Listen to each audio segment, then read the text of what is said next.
I do apologize that I wasn't able to hear the comments this morning, but just from what I've heard so far, I think this meeting has really helped me to understand the true value of WCHAP. I knew the work that was going on in Kent County was very valuable in starting our work towards development of a pediatric medical home here in Michigan, and has helped to move us quite a bit forward.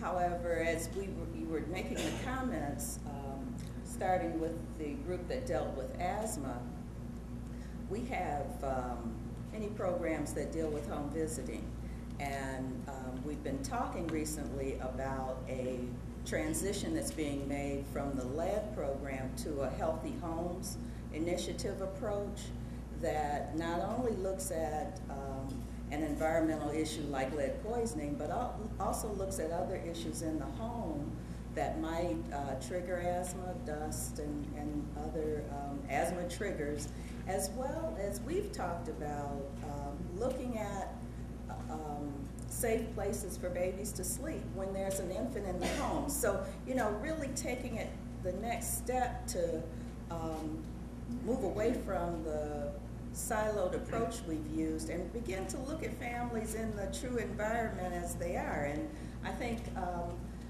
the discussion that we've been having in terms of WCHAP and the interested physician practices can help to bring that information, take that information out of local public health and put it really in the community that's serving families and spread it a little bit better. So that was one thought that came to mind.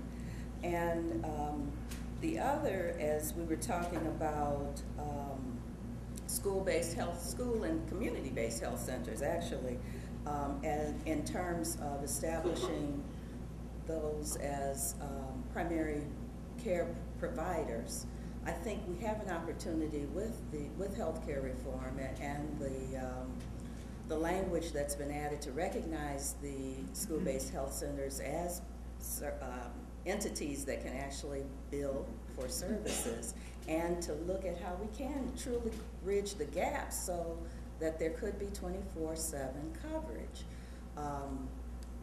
I think it really makes a lot of sense, and you know, recognizing that you've got to have the conversations before you can really make the change that WCHAP can help make that conversation happen. Because until now, we really haven't been able to devote the resources to connect school-based health centers with practices, pediatric practices in the community. And that's news that I will take back to our offices as well.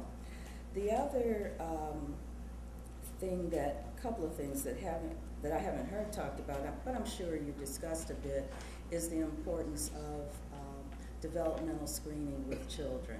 And we've been working to make that happen more readily in our maternal infant health program. But as the WCHAP moves forward, certainly, you know, including that, and I'm sure Kent has that as part of their work as well, but including that in the focus that happens within the practice will be useful, as well as then understanding the community resources that are that exist that children can be connected with, as well as women, but certainly children. The other lesson that we've learned we've got not really more than a few, we've got 8 practices that are now piloting medical home for children with special needs. And one of the things that came out to us as being very valuable was having a group of parents. So I was really pleased to see our parent join us, having parents react to the practices medical home model, to again make sure that what we're designing is working for the families that are involved. And so keeping that lesson learned, I think, is a good point to keep in mind as we move forward. And then I guess I'll close with the final comment. I was coming from a meeting of the Detroit Urban Research Center that has recently gotten a grant from Kresge to develop training for MCH workers, both professional and non-professional. And I think and this is a 2-year project, I think as they develop this, get into the work of this project, it will be important for WCHAP, KentChap, and other activities that go on to develop medical home for children, have some means to inform that work, because that's going to be very key as we move forward, not only with folks that are currently in the field, but with people that are new to the profession, as well as paraprofessionals. I know you want me to talk about money, but we live in Michigan, so we look for other opportunities really to, to help support work that's important like this, even though it may mean that we don't really have the resources to do that. I think the partnerships are valuable, and that can help to move us forward with this. We're looking at the opportunities that come out of healthcare reform, because there are several. Some we're still waiting for the guidance on, but support for medical home is part of that. And I understand pediatric medical homes are a part of that as well. So we'll be looking to optimize that as we move ahead. Thanks. Thank you. And I might add also that we have a liaison, Jeff Spitzley, who's been part of our team, and with Jenny, who is constantly combing the era and other healthcare reform, and some of us have our nose in the Federal Register all the time too, that we're looking forward to working together about how we can potentially identify private match dollars, because we know the state has a huge issue with that. So how can we at local levels enable the state to help draw down dollars that they in turn can assure the kind of services that we know that our children in our communities need. So I'd like to ask, so we kind of state voice, and another state voice is absolutely, if you're talking about healthcare, we've got to look at who are our insurance partners, meaning that they are a critical part of that system. And I might say Dr. Dept, who's the medical director of Health Plan Michigan, just had the opportunity to meet him when we were in Kent. And I think one thing I should let you know, it was actually the Health Plan of Michigan was the first of our 5 health plans that involved that got data to us. So Christina Brandon came to our meeting, they asked hard questions, but she provided data. And so we're asking Dr. DeVries if he would share his perspectives, as well as any recommendations to us as well. Thank you. Thank you. There are 14 Medicaid managed care organizations within Michigan. Health Plan of Michigan started 10 years ago.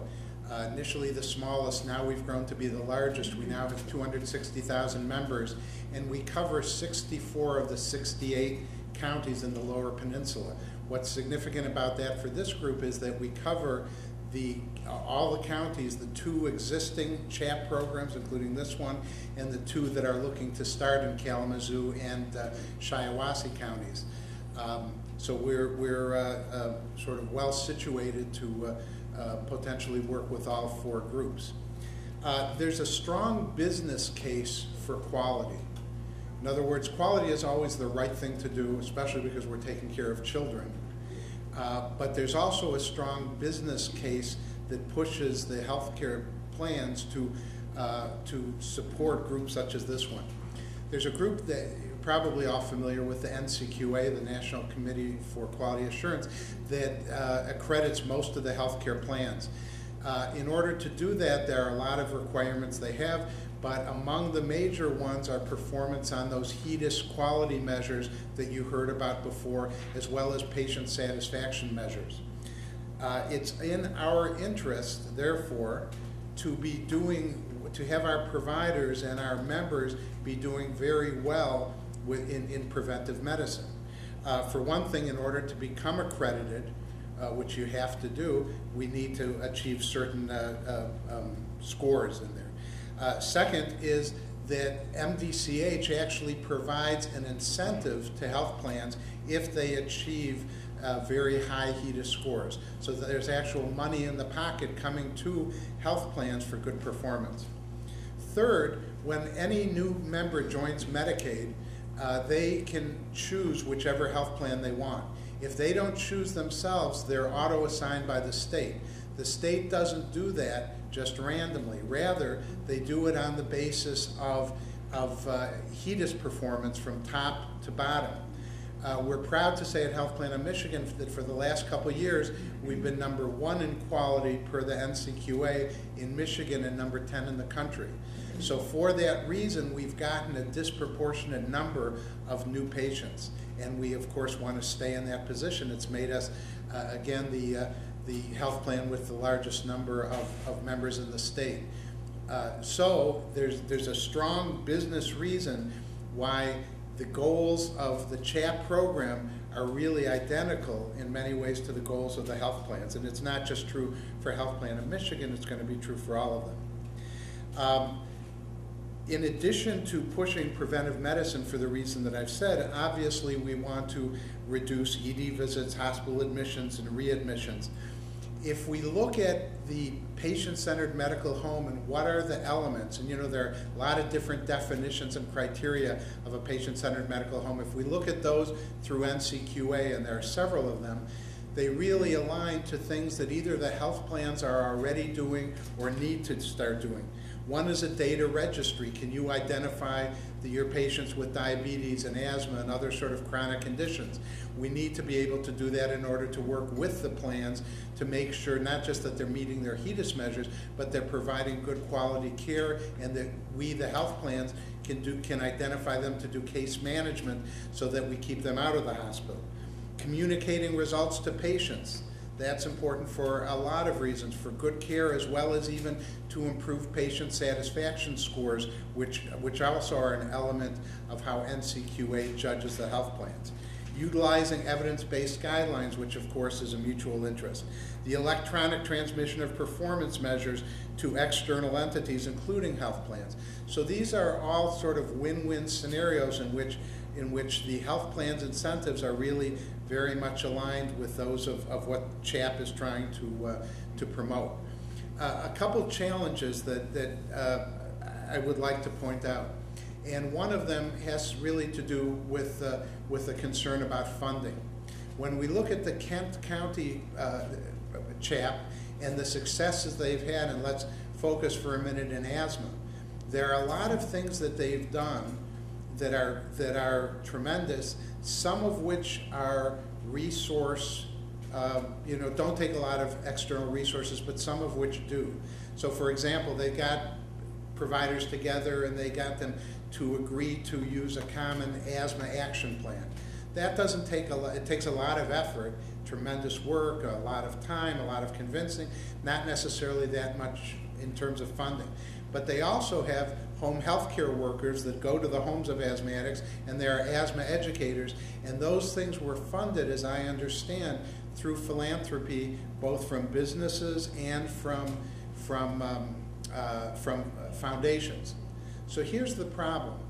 When we're looking for support of funding from the health plans are going to tend, I predict, to look for pay for performance. Either that you're showing us improvement in meeting HEDIS measures, which is a direct benefit to the health plans, or you're decreasing costly utilization by decreasing visits to the ED or admissions.